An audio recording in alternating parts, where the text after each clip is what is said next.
Today on the Philly Talk podcast, we are celebrating Victory Monday. Whether it's by 1 point or 10 points, it still goes to the W column. 9-1 is not easy to do in the NFL. We'll talk about the crazy Cowboy games. We'll talk about the bad things that happened last night. But I want to give a huge shout out to Linval Joseph and Ndamukong Suh. Without them, we don't get the ball back for our offense multiple times.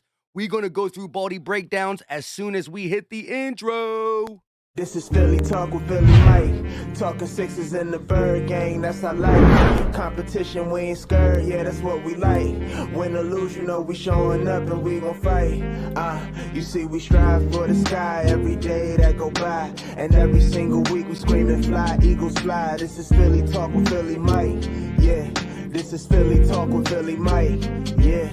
What is going on, everybody? I go by Philly Mike, and this is the Philly Talk podcast. And today, like I said, we'll talk about the landscape of the NFC and the good and the bad from this game. But I want to get to this breakdown first. Before we do that, let me ask you a question. Hit that like button for me, Eagle Nation. Subscribe and also ding that bell so you know when we drop videos, go live, or drop shorts.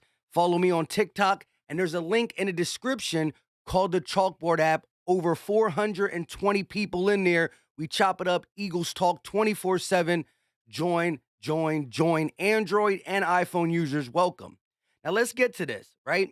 I can't let him talk on it because I don't want to get demonetized. But here we go. And I didn't turn it off. Here we go. Look at this. Linval Joseph right here. Ndamukong Suh. They were big all game.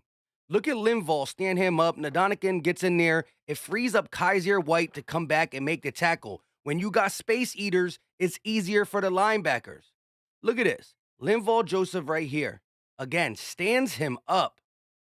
Now, he makes a tackle too. It makes the running back make a split decision, cut out of the hole he originally wants to go to, but then Linval still makes the tackle. Look at this one right here. Look what he does. He just throws that center down, throws him down. Now, he does go after the ball carrier. It's not a run and play, but all that commotion makes Matt Ryan have to get rid of the ball quick, Hargrave in his face.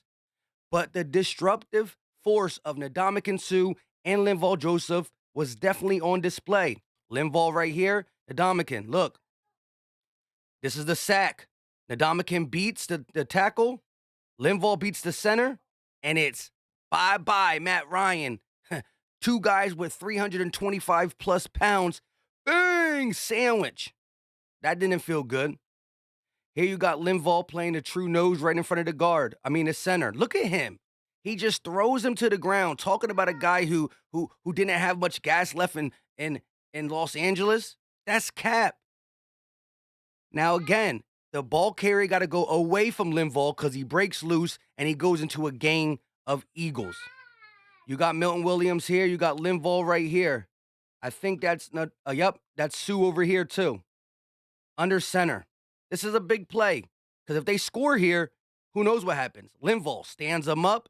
Ndamukong Suh comes in and Suh gets the first hit. But again, the running back got no place to go because of Linval. Here we go again. Look at this. Ndamukong Suh just beats the right guard. Linval working against the center. He beats the right guard. Makes Matt Ryan step up. BG around the outside. Might get a sack. Ryan got to throw it away because of a lot of commotion. Hurry-ups are almost as good as sacks. It could lead into interceptions. It could lead into a lot of different things.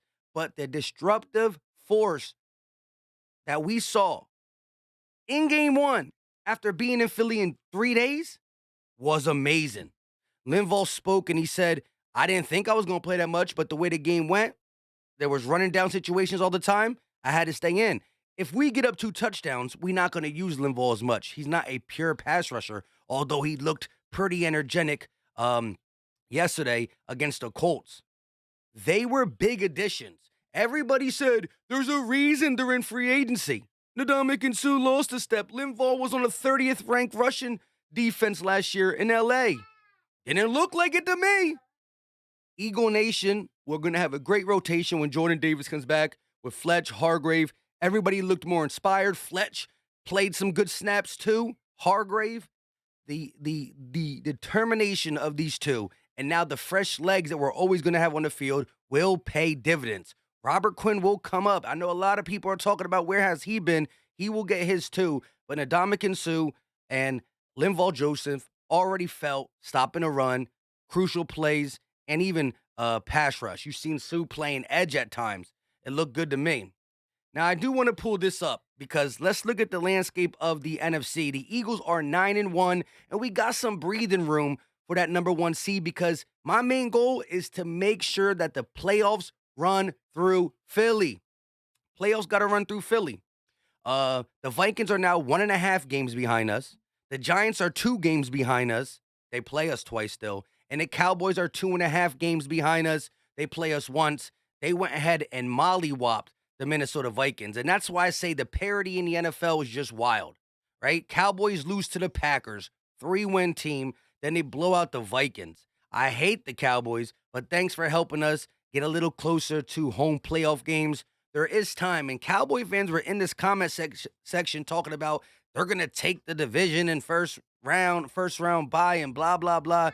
You got to beat us Christmas Eve, right? Now, the way the Cowboys played last night, hold on, Papa, hold on. The way the Cowboys play last night, if they play that way every single game, they're going to beat a lot of people. They played a perfect game, defense, offense, special teams, but that's not who they are per se. They could easily be that Packers team. They could be the team that they were against the Vikings. That's the thing about Dallas. They're inconsistent.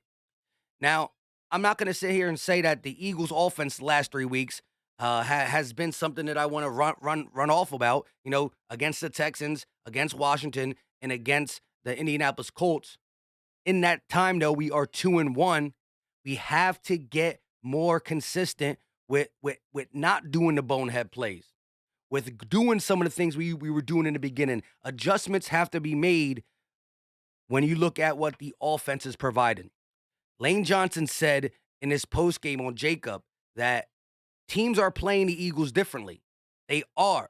They're seeing what we're doing. They're trying to change. They're trying to put us in a box at times. Now, Jalen Hurts' leadership and his legs took off today, and they couldn't stop it. The QB draw was an amazing play, but we have to figure out other things. AJ still looks like he's beat up. He fumbled the ball. You can tell we were missing Dallas, not just from a production standpoint, but let's look at the flags. Tyree Jackson in the game because there's no Goddard. He got a big flag. We end up losing that ball or turnover on downs or we had to punt something on them lines. Calcaterra, big-time hold. Miles Sanders clearly gets the first down, but it's a holding call. So 2 drives stopped by the backup tight ends. Then you just had, again, fumbles and just, not being able to get open the same way we were. A.J. Brown has had 2 lackluster games. I'm going to chalk it up to that ankle being a little bit bothersome. But we got to see more. Quez stepped up big, and he spoke to Dave Spadero and them on the Eagles page. It's Eagles content. But he spoke, and he said it felt good, not just for him, but BG. If you look at that Washington game, 2 big plays that really cost us. There was a lot that cost us that game. We lost as a team, but the Quez Watkins fumble, can't do it. BG running into Taylor Heineke, can't do it. And BG gets a big-time sack after the Eagles go up by 1 point. So BG finishes it off. Quez got the fourth quarter starting with a big-time dig route touchdown. Y'all saw my, we forgive you, Quez. We forgive you. So they definitely were able to rise to the occasion. And I want to see Quez get more involved as long as he's not fumbling the ball. Maybe AJ got to do that drill. The Quez Watkins drill, now it's called the AJ Brown drill because, this team went from having 3 turnovers in 8 games now to what? 4, 5 turnovers in a 2-game span. 3 turnovers in 8 games. 5 turnovers in 2 games. You just can't have that. You just can't have that. But like I said, shout out to the D tackles coming through. I can't wait to see how this defense adjusts when we get Avonte Maddox back, how the offense continues when we get Dallas Goedert back. But in the absence, I do think Josiah Scott did good. I do think Jack Stoll was pretty good. Out of all the tight ends, he was the better one. Not no flags, made a couple catches. We just have to change. We have to play a little bit more under center. We have to get the run game involved. We got to get the play action involved. We got to do some more things. I think that Jalen Hurts can throw the rock. You know me. I think this team can win multiple ways, but we're kind of putting ourselves in a box, I think, if you look at the offensive play calling, and that just got to change. But Jalen Hurts never faltered. The guy said, Quez Watkins, AJ Brown, Jason Kelsey, they were all interviewed. We might be dropping a couple of them throughout the week. I want y'all to know that I want y'all to see it. That being said, the one thing they all said it was that Jalen Hurts was poised. He always knew that they were going to win. He always portrayed that the comeback was going to happen. It was real. Quez said it. Kelsey said it. And so did A.J. Brown. Like I said, lackluster game, but we got to get his ankle right. We got to get him right. We got to get the offense right. If you ask me, I think the defense played better in this game. The opening defensive drive was wild, but they did put together a lot and gave this offense the ball back multiple times to get something going. Again, stop shooting ourselves in the foot, and I think we'll be good. Let me know your thoughts in the comment section, Eagle Nation. I love hearing from you guys. Y'all inspire me on certain videos. Y'all give me good input. So let me know your thoughts. Hit that like button for your boy. It's easy. It's free. It don't cost a thing. We get 1,000 likes every single play-by-play stream. Shout out to y'all. The Crown Royal comeback was in full effect. You got to love that too. Once again, leave your thoughts in the comment section. I go by Philly Mike, and this is the Philly Talk Podcast. We out.